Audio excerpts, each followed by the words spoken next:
Now, this is a video request that one of my subscribers, Scorpio, asked me to do, and I have a little time to do it, so I'm going to do it while I am thinking about it and I have time. He was telling me about, he was actually asking my opinion about players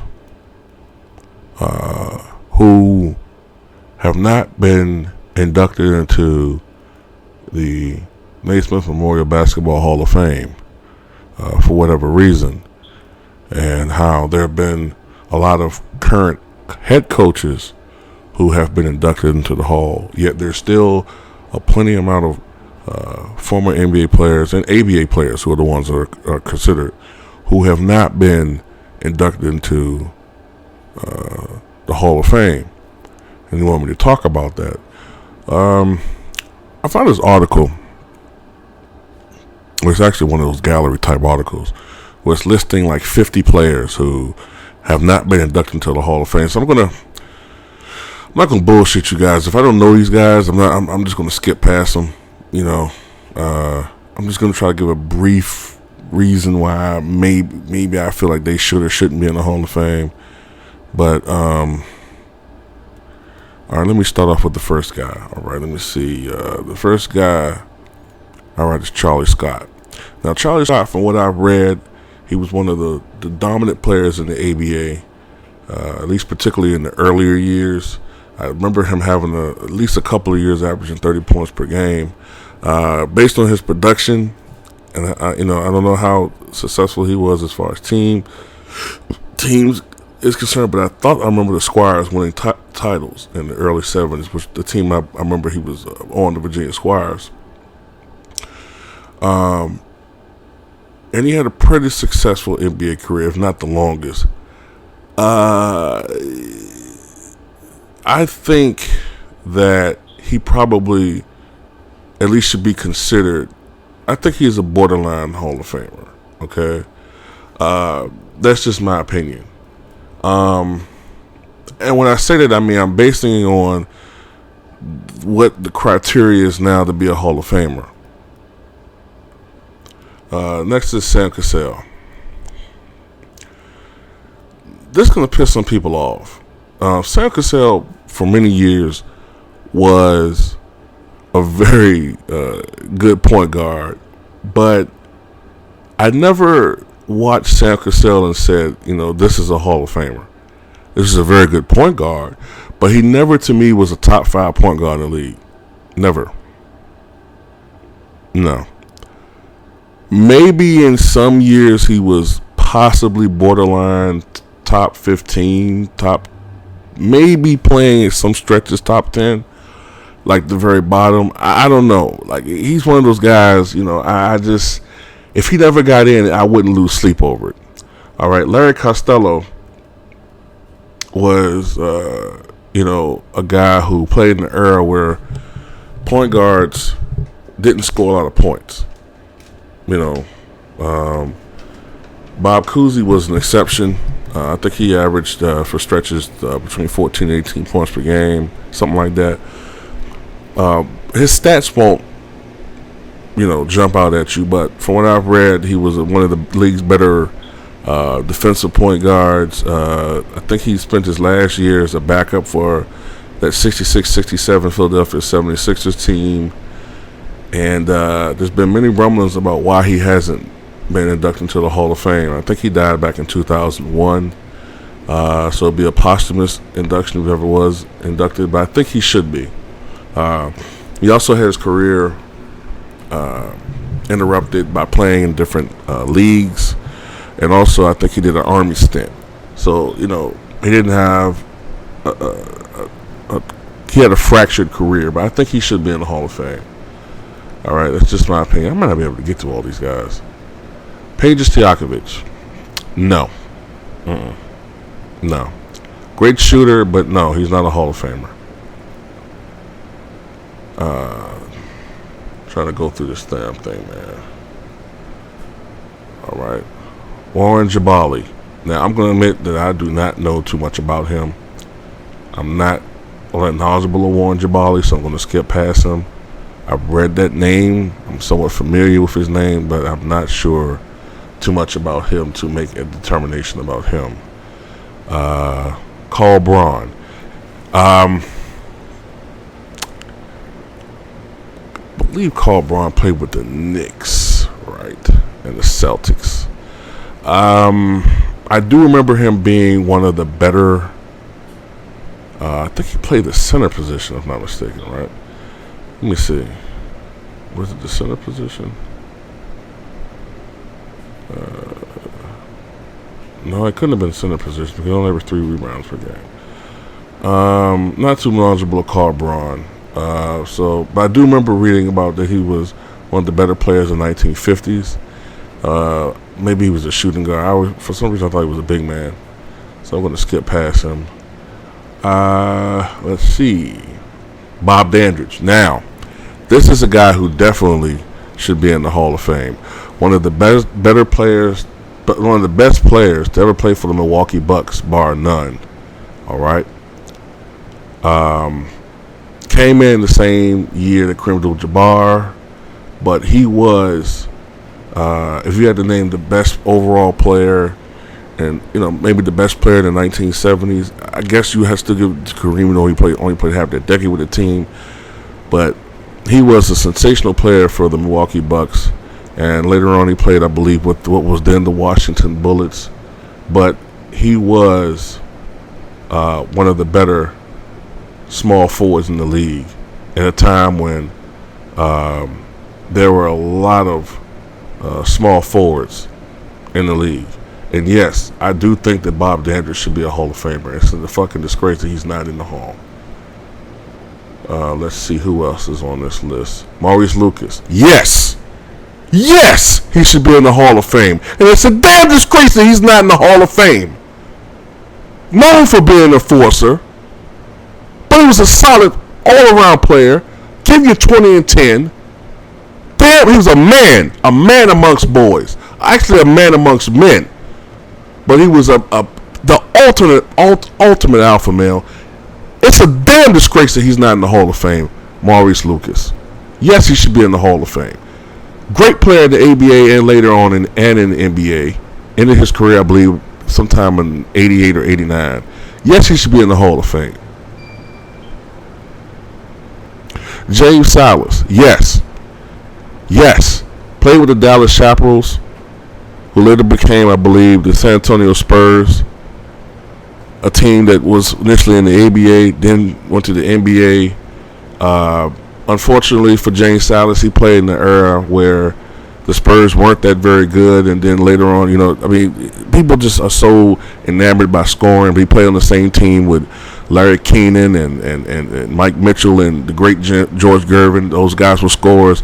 But Sam Silas was very solid. He was he was a scorer, but he sacrificed his scoring abilities. But he was one of the best point guards in the NBA for a while. Yes, he should be in the Hall of Fame. And it's a lot of ABA. This is why I often shout the ABA so much, because I think that they're not represented properly in a historical perspective by the NBA, and I get on their ass for that. I get on the NBA for that. I think this is Gus Williams. I'm seeing number 1 Sonics. Let me see. Yes, Gus Williams. I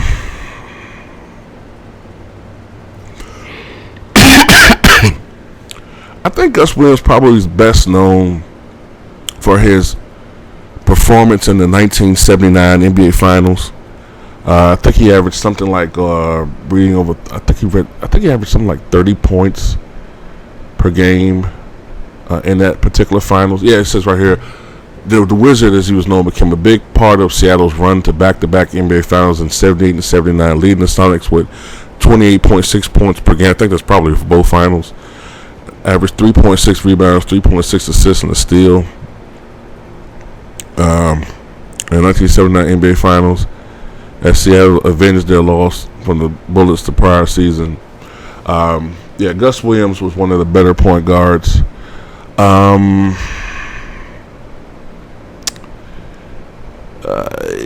He didn't quite have the career that Gary Payton did, but he was like a notch or so below Gary Payton.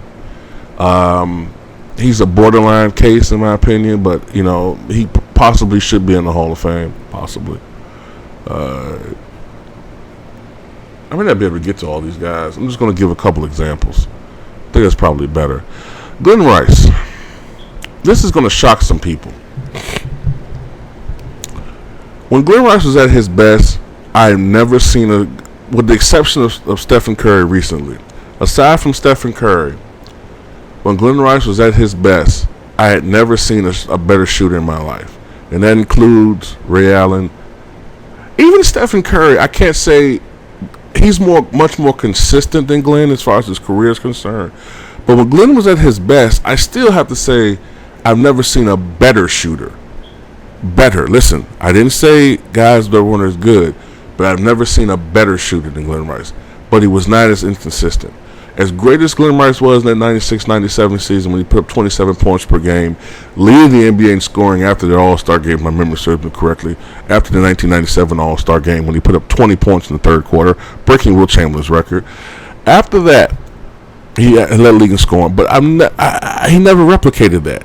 He had other years where he averaged 22, 23, 21, but he could have been a 25-plus per game scorer more so. Was he just not? Was he on cruise control too much? Did his body break down a little earlier than it should have because of weight issues? Possibly. But as good as Glen Rice was, I think we kind of remember all the great performances, but he had some stinkeroos. I don't think he's a Hall of Famer because I always use the Mitch Richmond comparison. Mitch Richmond, he's like the borderline case, right? And I try to compare guys to him. Mitch Richmond had a very good career. All right, he was probably the best shooting guard in the Western Conference during the Michael Jordan heyday, aside from Clyde Drexler earlier on, and then later Kobe. Maybe in that little mid-90s range, it was probably Mitch Richmond. Glen didn't have as good a career as Mitch Richmond, so therefore I can't say that he should be in the Hall of Fame. He did get over 18,000 points. I think there was 18,338 points to be exact. Bob Love.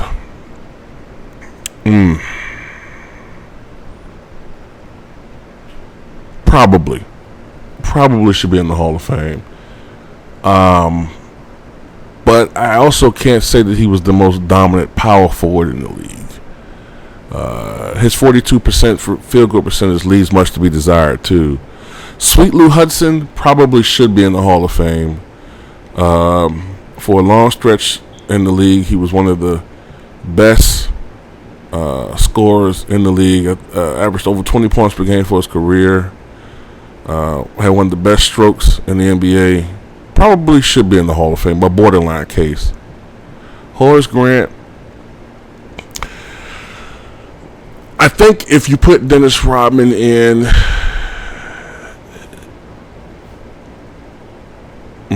the thing is this: people make the argument, well, if Dennis Rodman's in, Horace Grant should be in. But Horace Grant never won Defensive Player of the Year award. Rodman won that twice. Horace Grant didn't win 3 NBA titles. Rodman won 5. Rodman led the NBA rebounding 7 consecutive years. Grant never did lead the NBA rebounding. Grant was an All-Star once, Dennis Rodman twice. So, it's iffy with Horace Grant. I don't know if I can say he's a Hall of Famer. Because I believe Dennis Rodman is one of those rare cases where he's one-dimensional, but he was so great in those one or two dimensions that, historically great in those one or two dimensions that it makes him a borderline Hall of Famer. But I don't know about Horace Grant. Tom Chambers, yes, he should be a Hall of Fame. Yep, he should be. I have his career somewhere around Mitch Richmond's, maybe a little bit better, though not as consistent toward the latter part of his career after injuries began to rob him of some of his explosiveness. Not that Tom Chambers was the most explosive guy in the world, but he was pretty explosive to an extent.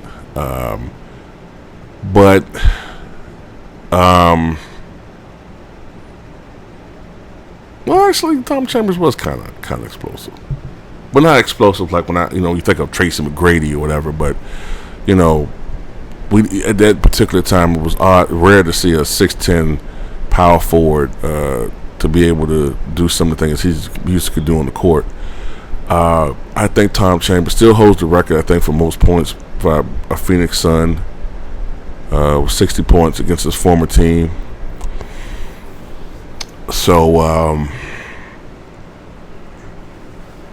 yeah, I think Tom Chambers should be in the Hall of Fame. And I think I'll leave it at Tom Chambers since he's the thumbnail for his video. Yeah, I think that there's a lot of players who should be in the Hall of Fame who aren't in the Hall of Fame. And I think this should be addressed while these guys are still alive. And, yeah, I don't understand exactly why some of these guys aren't being put in. You know, because I think it's on us, man. The onus is on us because we really don't know what some of these guys accomplished. And I can understand why some of these older players are a little bit bitter, because I know they're looking at the televisions and like, why the fuck wasn't I born 40 years later? Why wasn't I born 30 years later? I'd be killing these guys. All the press and hoopla that the A, B, and C's getting, X, Y, and Z back in our day, man, we would be just dominating this league. And I know they're thinking that. Not to mention the money aspect. These guys were only making, some of them back in the 50s and 60s, maybe $15,000, $20,000 a year. You know, and from what I read, many of these guys had to have during the off season, they was having like training programs for jobs once they broke down and retired, so they could have a pretty good career, you know, where they may be making 30 or 40,000 a year. And you got guys that dropping more than that in nightclubs now, and that has to rub these guys the wrong way. Seeing these fundamentally unsound guys, players, you know, just taking advantage of the league that they helped build. Yeah, I'd be pissed off too. And the least the league should do is put these goddamn guys, some of these guys, in the Hall of Fame. You don't have much of a pension for some of these guys prior to 1965, I believe. You know, you don't have a pension. It's a damn shame that George Mikan died broke, and Shaq had to, you know, and it wasn't George Mikan's fault. The guy, they didn't make a lot of money. He got ill, you know, he was a diabetic. I think he was an amputee, a double amputee, at least a single amputee toward the last part of 10 years of his career. You know, medical bills ate up all the money that he had saved, and Shaq, for whatever all we can say about him, he did pay for George Mikan's funeral. And it's ridiculous, man. These guys need to be in the Hall of Fame, man, and I'm out.